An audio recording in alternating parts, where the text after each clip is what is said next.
Il y a une dizaine d'années, pour être à la hauteur des meilleurs pilotes américains, Jean-Luc Fouché, lui-même ancien crossman, prenait l'initiative d'organiser un championnat de France de supercross. La plupart des épreuves se déroulaient en plein air et à l'époque, la star française de la discipline s'appelait Jean-Michel Bayle. Aujourd'hui, Fouché est parti vers d'autres horizons, Bayle aussi d'ailleurs. Mais le championnat, lui, est toujours là. Plus animé et plus disputé que jamais, il permet aux pilotes français de briller au plus haut niveau et d'offrir un spectacle toujours aussi impressionnant.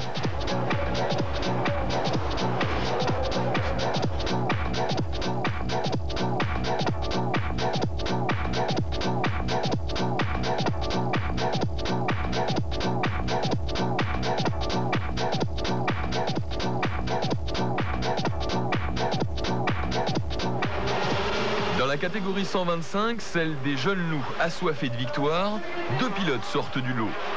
Après 3 épreuves, au Mans, à Bordeaux et à Marseille, Serge Guidetti, numéro 16, et David Vuillemin, numéro 8, se sont souvent retrouvés dans cette situation.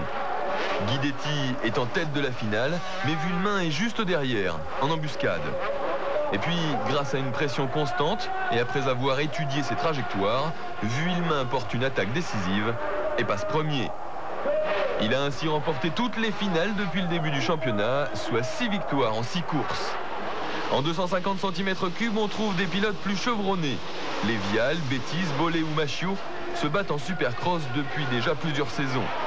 Et puis à Marseille, c'était également le retour d'Yves de Maria, numéro 4. Aujourd'hui, physiquement, j'ai récupéré quasiment 100% de mes possibilités. Donc il faut que je réapprenne un peu à rouler, surtout en supercross, parce que ça fait 3 ans que j'ai tiré un trait là-dessus. Donc petit à petit, ça va aller de mieux en mieux. Surtout avec un petit objectif, c'est de rouler parmi les meilleurs à Bercy. Briller à Bercy, le rêve de tous ces pilotes. Et d'ailleurs, cet événement se déroule ce week-end à Paris.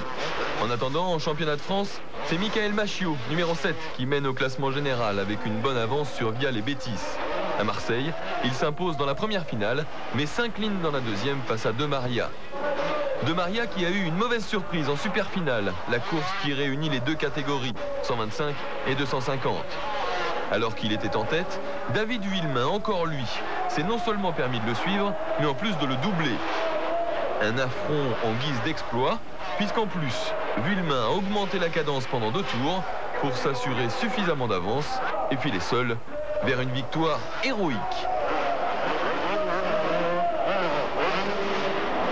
Une bonne course pour moi, puisque la première fois de ma vie que je bats De Maria.